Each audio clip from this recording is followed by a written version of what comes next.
Hello, everyone, and welcome. My name is Kevin Semple, and I guide the development of Unity's Meta Quest support, Windows Mixed Reality support, and AR Foundation support as a product manager on the XR team. I still remember my first time putting on a VR headset. I was blown away at how easy it was to trick my brain into forgetting where I was, who I was with, and transporting me into a new world. I knew immediately that I wanted to see where this technology could go, and what a journey it's been.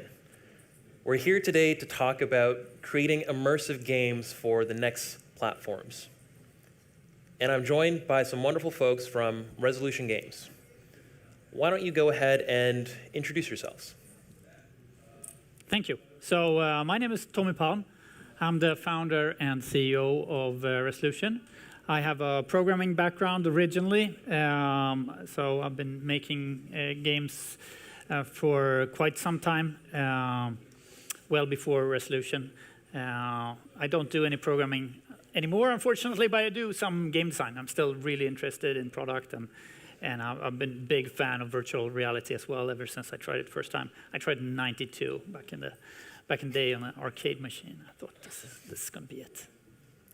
Yeah, hello everyone. My name is David. I'm one of the developers on Demio. My background is VR and AR development. That's all that I've been doing so far. I absolutely love it. I'm very passionate about it. So it's super nice for me to work at Resolution Games and have this opportunity. Hi, my name is Sebastian Bularca.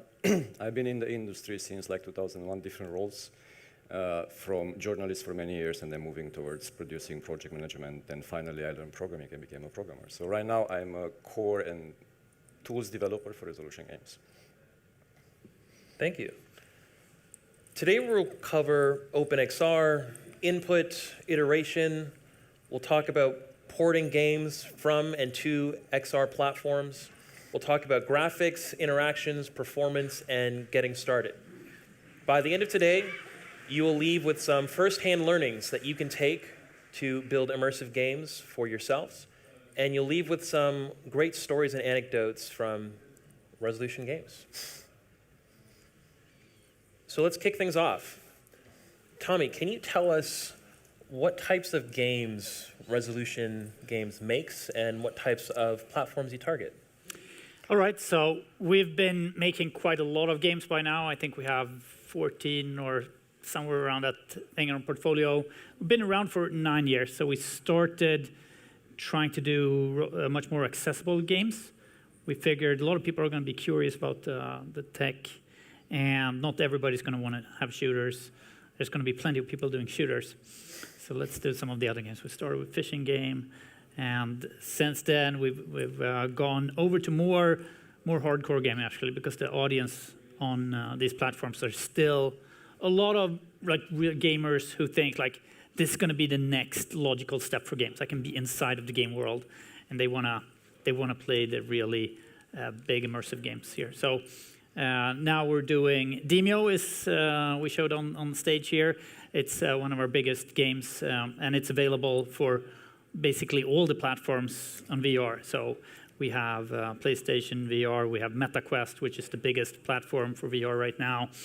And we also decided to make it for flat screen, actually, the Demio version, because we wanted, it's a multiplayer game, wanted to have as many people being able to play against each other as possible. And that's also why we target this so broadly. Mm-hmm. And across all of these platforms, are players able to play against each other platform to platform through cross-play as well? Yes, they are. And that's... It's, as a player, that's what you kind of expect, right? That's what you want. But as a developer, it can be really, really tricky, especially like launching updates and things like this. I don't even know how many platforms Demio is available for right now, but it's a lot of them. Yeah. So every time we do an update, we have to do just a QA process of bug testing, making sure that they can play against judges. Mm-hmm. Quite a challenge. Yes. With the number of platforms that exist today, we see the industry converging on OpenXR. OpenXR is an open standard created by the Kronos Group. Unity is a member of the Kronos Group, which means we make contributions and we strive to address feature gaps. Now, Unity offers an OpenXR plugin so developers can get started quickly. But I'm interested to know from you, what was it that made you consider OpenXR? Well, both. I mean, one of the things that makes it was basically the lack of standardization.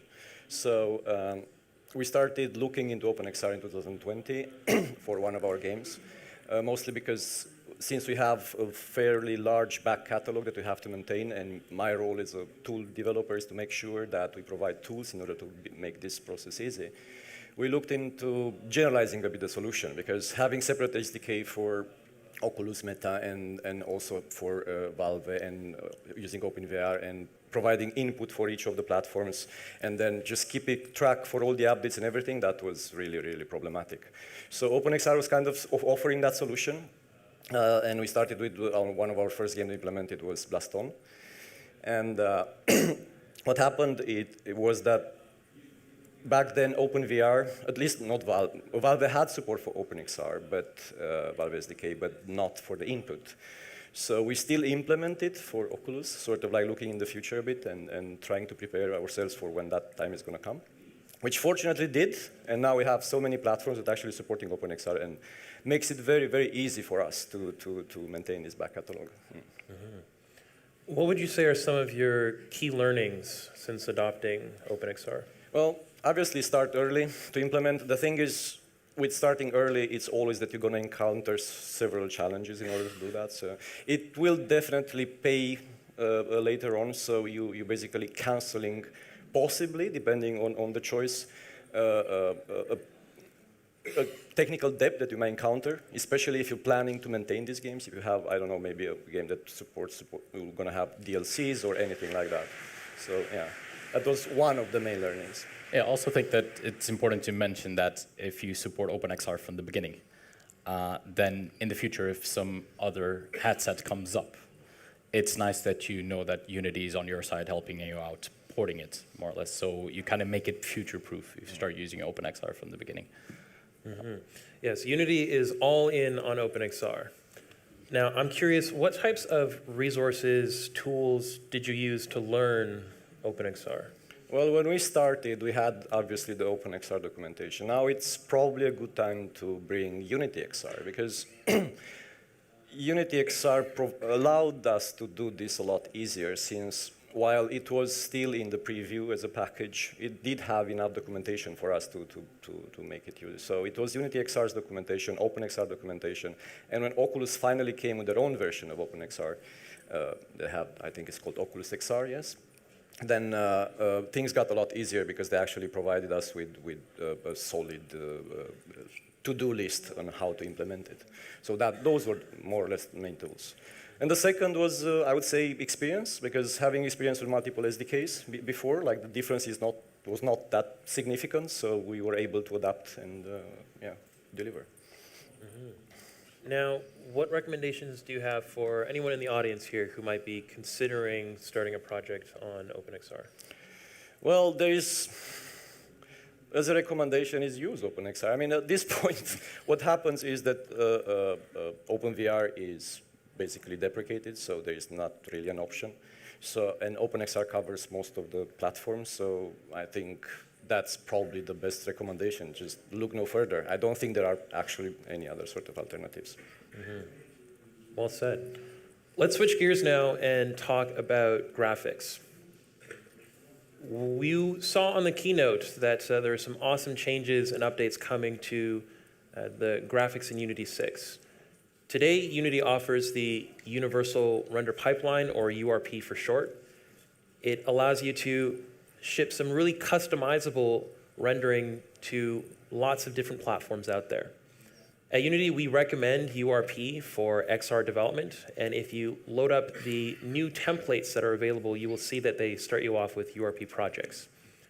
I would like to know from you, what is your experience with the different render pipelines that Unity offers? So I'm going to start just by putting up a certain disclaimer. I am not a shader programmer. I have some knowledge, obviously, but I haven't been doing that consistently. But we did work with URP quite a bit. And we actually started in the same game that I was talking before. It's called Blaston.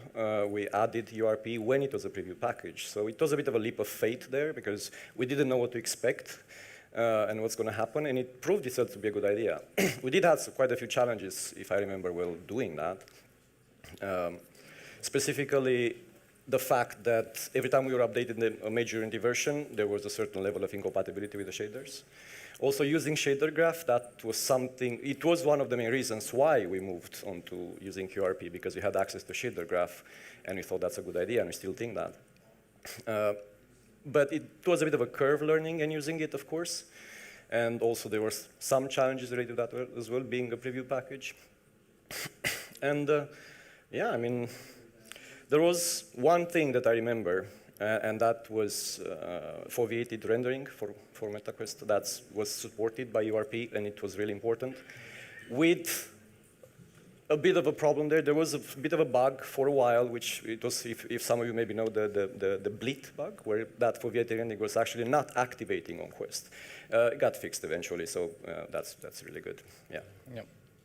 I think that for talking a bit about foveated rendering, like URP helps us a lot. I don't know if you know, but it enables you to have like true foveated rendering on eye-tracked enabled devices. So for us on Demio, we're currently doing that conversion, mainly because of polyspatial. We're gonna have one of our colleagues do a talk about it in the afternoon, Pavel. So we can learn a bit more about there. But having URP helps us a lot with that. So for example, PlayStation VR 2, if you have URP, you can get straight out of the box, like true foveated rendering, which is fantastic for performance. Same thing for Quests and Quest 3. So yeah. Mm-hmm. There's also, we found very useful the fact that you can have different assets with different settings, right? So you can actually load different assets for URP pipeline depending on what you need. So since we had like both Quest 1 and Quest 2, and as we added feature to the game, features, we started becoming a bit bloated, so we started having memory issues, we started having obviously more rendering issues and all that. And the game would not look and run great on both in the same time. While on Quest 2 was fine, Quest 1 was really struggling. So we came with the idea of basically just having different graphical settings, but not different assets, because we wanted to use the same APK. We didn't want a separate APK for Quest 1 and one for Quest 2. That would have been adding quite a bit of work, especially when it comes to maintaining the back catalog. And we used specifically addressables combined with URP assets, and we would load whatever settings we needed, and that really, really helped. Mm-hmm. So it sounds like there were some trade-offs that you had to consider, but the benefits outweighed some of the negatives there? Absolutely. I mean, it like everything. I think when you adopt a new technology of any sorts, like there will be some challenges in the beginning. You'll put more work in the beginning, but that experience will really pay off in the future if that feature specifically continues to be developed. Yeah. Mm-hmm. And if I can just butt in here a little bit, like one of the big challenges for us is that the PlayStation VR 2, for instance, has a ton of performance. It's a cabled system, right? Whereas a lot of these other MetaQuest 2 and 3, there is battery powered. So the differences in performance between those different devices is going to be pretty massive. And we kind of want the game to look as similar as possible. So we need to be really good at making sure that we hit a good target where it looks good on both systems. Yeah. Mm-hmm. Yeah. So URP is recommended for XR games, and when I think about what the future holds and where our investments are going at Unity, our investments are in URP. So if you are starting a new project today, I highly encourage you to check it out. All right. When I'm thinking of XR development, one of the most important things that someone has to consider is how their users will input what input modalities a user will use to engage with the game that they're playing. So let's talk input. How do you manage cross-platform input with the 14 plus platforms that you're targeting with your games? Yeah, I've been thinking all this time. I've been thinking about what Tommy asked, like about our many platforms. So currently we support 10 platforms for Demio, and as of Q1 next year, we are expecting to support 11. And we support controllers, we support keyboard, we support all types of VR input, we support hand tracking, like we have some support for eye tracking. So it's Touchscreen. touchscreen, yeah. It's like pen. There's a lot of inputs that we need to consider. So for us, a fantastic tool that we've been super happy to use is the new input system. The new input system allows us to have several control schemes. Allows us to have like buttons that change depending on the context. Unfortunately, on Demio, we started the project some time ago, and at that time we didn't have the new input system. So the VR part of Demio is still the legacy input system. The flat screen part of Demio, yeah, because Demio also has, you can play it either way you want to, in either VR or flat screen. So the flat screen part of Demio already supports the new input system, and we've been seeing like how easy and seamless it is for us to add. So recently we added touchscreen support. It's something we're working on, and it was super easy. As long as you have the foundation there with the new input system, it's super easy to add another control scheme, add another context. But then again, we're super happy that Unity still supports the legacy input system, because we need to run it with both things at the same time. Mm-hmm. Yeah. But this also comes into design quite a lot, that you have to decide early on in the project whether you're going to be like really leaning into the fact that you have hands, or if you want it to also work on a game controller with buttons and joysticks, right? So in the case of Demio, we designed it so that the actual core things that you do have very, very simple interaction. Basically, just select something and you put it somewhere. And that, so it translates well to all of these. In some other games that we have, Racket Club that's coming up soon, then it's all about natural motions and like really using your body the way you would when you play tennis or something like that. And that obviously translates horrible into touchscreen or anything else, right? So you have to kind of make that decision for your product. Is this a product that's going to go really cross all of these devices, or is it a product where you're really using, like, personally, hand tracking to me is one of the most exciting things about XR, because I always felt that gaming is held back by the controller, because it's so abstract. You see it if you give it to a kid. They have to learn interactions of like pressing this button is, greeting somebody, pressing this button and throwing a hand grenade. So like you quick mix and you are now hated by that little NPC group. Whereas your hands, we've been training to use them a lot. So I think that makes it so much more intuitive. Chance for us to kind of open up gaming to much more people. Same with voice, really cool from the keynote, being able to speak to your NPCs. I think a lot of us dreamt about that for a long time, and now we're slowly getting there. So very exciting. Input is a really cool topic. Yeah, it sounds like there are some great improvements in using natural input methods to interact with games now. Now, input is closely tied to interactions, and you've already touched on interactions a bit, so let's dig deeper into those interaction methods. Unity has the XR Interaction Toolkit, which is a robust component-based system that allows you to build really cool interactions in AR, VR, and MR games. Can you talk about your experience with the Interaction Toolkit? Well, it's a bit of a story here because, story time. What happens is, from my perspective at least, or for our perspective, we have three main ways of looking at a game when you develop in VR. One of them is you do whatever change you have, you put your headset, you test the changes, you go back into the editor, do the same thing. This is very cumbersome, obviously not very good.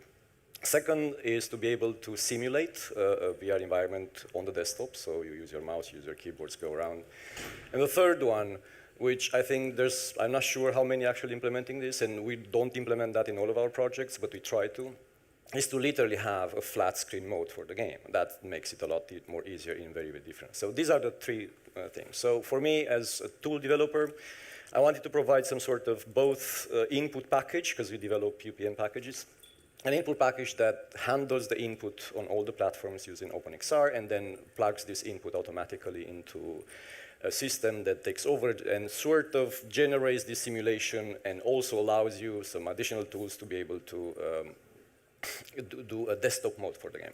And we developed this for around, I think, a month and a half. It was going in a good place, but then somebody in the team showed me the fact that we have the XRI, which was in preview. I knew about it, and the first iteration that I've seen was not really doing what we needed. But later on, looking at the last iteration, just pre-release one, we realized that at least the two parts, the simulation part and the input part, they're already taken care of by the XRI. So we decided to just use it in all our projects. Once, because it's a tool that we don't have to spend money on and time on implementing, which is really good. And second is maintenance, right? So, and keeping it up to date, which is also a big deal. So yeah, that was the experience. And yes, there are some challenges. I think there are some improvements that we would like to do. For example, one of the requests that came from the team is to be able to configure this XRI interaction mode, because it feels that it's offering a bit more, too much, compared to how much you need, which is a good thing. It's just that it would be nice to be able to configure it and say, okay, I just want the input, or I just want that or the other, you know, and not necessarily have so much stuff when you drag and drop a prefab into the scene, and that sort of activates the whole simulation system. And that, hopefully, Unity will be able to provide that, which will be very nice. If not, obviously, you're going to have a package that's going to take care of that, so yeah. Don't worry, I'm taking your feature requests very seriously. We hear you loud and clear. Now, Tommy, I know that business decisions can often influence how things change in a game. Can you talk about how business decisions influence interactions? Because I know many resolution games are very social. Yeah, so if we take the example of Demio again, the base idea was to try to recreate this kind of magical social experience, like when you're playing a role-playing game with your friends, pen and paper thing. So that's how I got into programming originally, that I was playing, I felt the rules were pretty cumbersome, you need to learn, and I thought this computer would be great at simplifying this. So I always played a lot of role-playing games and never really had that deep social experience that I have. So I think we nailed that pretty well with Demio. So when we started developing Demio, we said, we want to bring the old group back together again, right? And still VR is not so big. We're still talking about maybe 10 million active devices out there today. So providing a flat screen experience would allow people to kind of bring their group back together. It has another really nice advantage, and that's that somebody who joined on flat screen could feel like, oh, I want to have hands too, and really feel the board.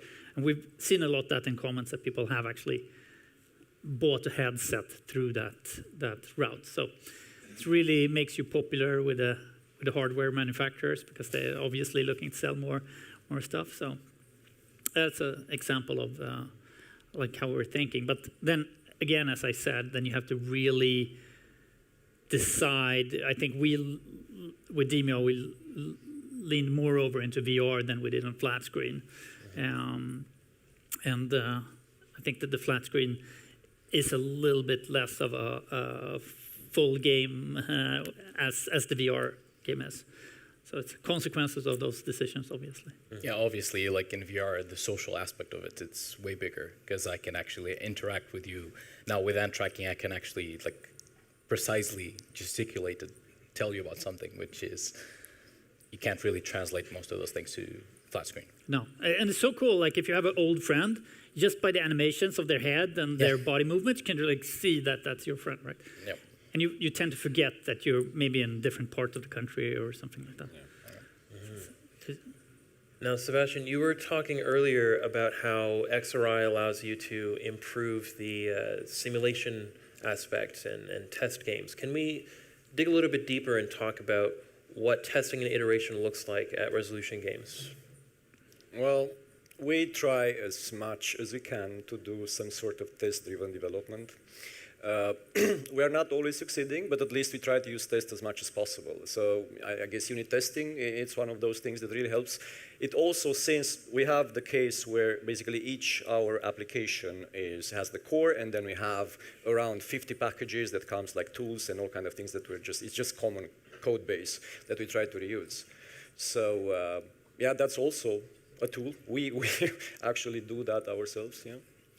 Yeah, also just to butt in a bit, but I think like in terms of iteration, it's a very, very important. You mentioned it a bit before, but it's very, very important for you to have like a proper simulator, because at least in terms of VR, like if it is cumbersome for you to test your game, because you always need to like constantly do that, and okay, the link cable is not working and all those things, you won't test it as much. So for us, having like a robust simulator where we can just like play with, like in 2 seconds, we can test our features, really helps us like test new features and faster. So it's like a really, like at least for me, that's a recommendation, is always have a robust simulator where you can test your stuff. Yeah, absolutely. Would you say that your games are designed in a way where they can be played in a desktop mode, even though they're going to be a VR game, so that you can test them? Yeah, you could. The experience maybe would not be the same or not the intended experience, but I think like many of our games, we have like a proper desktop experience for them, at least to test. The thing is, obviously, not all of them are suitable. Like, we have a part that actually can work like that. Take Demio, which actually ended up on the flat screen, definitely. It works, okay, but having Blastone, where you have basically, it's all about the competition in a 3D environment. That would not have the same even close immersion, or it would just feel a bit weird to be able to have slow projectiles that go towards, keep waiting on a desktop, not the same thing. And it's because it's all about dodging, it's about moving, it's about that kind of stuff. Yeah, and most of our simulators look like this. Yeah, yes. Now, there's also a mixed reality mode in Demio. Can you talk a bit about how you tested to make sure that that worked well? Yeah, for mixed reality in Demio, we adopted since like very early into it. But it was very important to us to have, like, again, a good simulator for your room environment. Because in the beginning, we were having some issues with that. So every time we needed to test, like, I want to put something on the wall, I would need to do a build, test it on the device. Okay, it's not working. It's not on the wall. It's on the ceiling. And it took a lot of time to iterate. So again, recommendation, just we built a tool that we can actually simulate several types of environments, and then you can, in the editor, just like look at it without having to build it every time. Mm-hmm. Yeah. And that saves you the time of having to put on the headset. Build is like a long time, so yeah. Mm-hmm. Now, we test to improve performance, catch bugs. Can you talk about some of the big challenges you've solved through testing and iteration? Well, I assume we're talking a bit about optimization here, more or less. I mean, optimization for VR, it's its own thing. Let's take, for example, something that we had experiment with, like culling, dynamic culling, which is different in VR. Obviously, you can't do the same thing like on a desktop, and it needs to be, given the environment, also the performance needs to be a lot better. One of the things that we found really, really good was switching for some of the projects to addressables, so trying to get as much control as possible over memory consumption, because our main problem generally with the devices is memory. Since we don't usually end up for very high-end looking games, but rather for the experience itself, that ends up in having a lot of things going on, which actually take more memory rather than CPU cycles or like GPU cycles. So and addressables really helped with that. So we created tools to be able to do that, to load dynamically certain things, like take, for example, the UI elements. Not all the UI elements need to be on the scene at the same time, so we just load them dynamically depending on the situation. Yeah, I mentioned URP optimizations and loading assets dynamically depending on the device. Yeah, so that's pretty much it. But I also feel strongly that making games, it's so important to test what you have regularly. And I think classic is that we get very excited about something from an idea perspective. We have a whiteboard and like, oh, wouldn't it be cool if? and then we go and implement that, and you test it, and it's like, it doesn't work the way you had imagined it. And instead of like, well, you program it so it's more like we had, discussed, you kind of let the code lead you a little bit. And that's, I think, one of the really strengths with Unity is you can very quickly get something up and running and test it and see. And from there, it's so much easier to kind of take the next step. 100%. And also, one thing that's interesting is that we never compromise, or very rarely compromise, in most of our projects, on the end of the sprint functionality. So each sprint, at the end of the sprint, you need to have a playable game. That's uncompromisable. And that really, really helped us to maintain this sort of proper agile approach to development and be able to, most of the time, release on time. Yeah. Mm-hmm. What would you say are some of the key takeaways, considering that you target so many platforms? What could folks learn from your experience? Use OpenXR. What can I say? It's one of those things that is the first that comes into my mind. And given the nature of the environment, addressables. It's probably, in my opinion, one of the most revolutionary packages that's been released by Unity, at least for us in our context, because it's what I would consider the first. I know there was an asset management system before, but it required a bit of an update, and I think Addressable is basically the first solid asset management system that Unity has. And there's a lot of push onto using it, I know, but it's still, I think, not used enough. I still think that the developer community does not quite understand how useful it can be. And I think that has to do a lot with the very steep learning curve. It's not an easy package to learn, but once you get there, like it's my experience same with the input system, right? Once you go and learn and take the time to do it, then you actually discover that there are really great features, which shout-outs to the input system as well. Yeah. I just wanted to reinforce exactly what you said, that sometimes we look at addressables or the new input system and we're like, it's not as easy to integrate as we were thinking. But the thing is, the learning curve, as soon as you spend some time learning it, then it becomes super easy afterwards. And it kind of makes your project more future-proof, which for us, that we support so many platforms, it's something that helps us a lot. Because we don't know, like, it's very different to develop a game for PlayStation 5 or to develop a game for Quest 1. And having the game ready with addressables and all of those things from the beginning, or the new input system, makes it so much easier in the future to actually port it to those things. So it's a really good recommendation if you're starting the game from the beginning to support those things. Yeah. I also think that it's very natural for us as developers. If you're an indie developer, you focus on making the game ready and then launching that, and then you're like, okay, other platforms you go on. Yeah. But from a business or marketing perspective, it's always better to launch like broadly on many platforms at once. So. Another takeaway, I think it happens a bit too often, do not take your prototype code into the production. Because then you're going to end up just building around it, this weird thing, and you're going to have that problem constantly. And you're going to end up in the situation you actually have to create DLCs and add more content and all that. You're never going to escape that curse of that prototype code that you have in there. And every time you're going to hate it, and yeah. So and it's still happening. I mean, I've seen it. In our case, not really, but I've seen it a lot, and yeah, it's not a good thing. It adds a technical depth that you cannot really imagine medium term. I'm not talking about long term. Yeah. Now, we spoke a bit earlier about how you deploy to flat screen, you deploy to immersive platforms. I'm really curious how you think about going from flat screen to immersive or immersive to flat screen, since there's so many differences between the platforms there. Yeah, I mean, it is not for every game, right? As I said before. So just you have to have a game that really fits that envelope. And in the VR space right now, there isn't so many games, like 400 or 500 games, whereas in Steam or something like that, it's millions.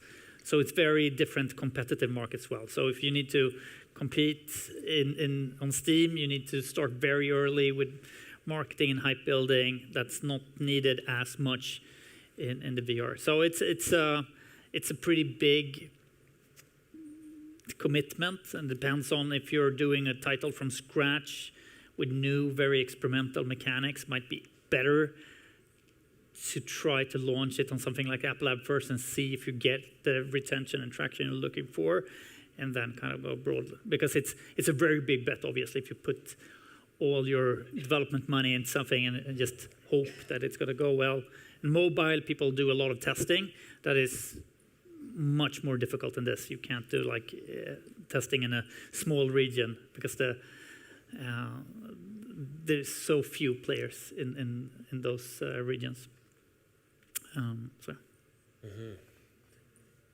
Well, thank you so much for all these great words of wisdom. If you're wondering how to get started with VR, with XR, we've got some new templates out. So I encourage you to download Unity 22 LTS, where you can check out an all-new mixed reality template that will get you started with the right packages, the right settings, configured for the devices you love. We've also got an updated VR template that, again, will get you started with the packages you need, because I know half the time of getting started is just setting up your development environment. Now, there are some other talks going on today that you might be interested in, whether you want to learn about Polyspatial and Vision OS, whether you want to learn about what's coming up in the XR roadmap, or whether you want to learn about what Meta is doing. They've got a booth out on the show floor as well. We've got our XR roadmap updated on our website, and we want to hear from you. We want to know which features that you love, you want to see come up next. Our roadmap allows you to give us direct feedback, and we want to know what you're thinking. I want to thank our guests from Resolution Games. Thank you so much for coming down. Thank you.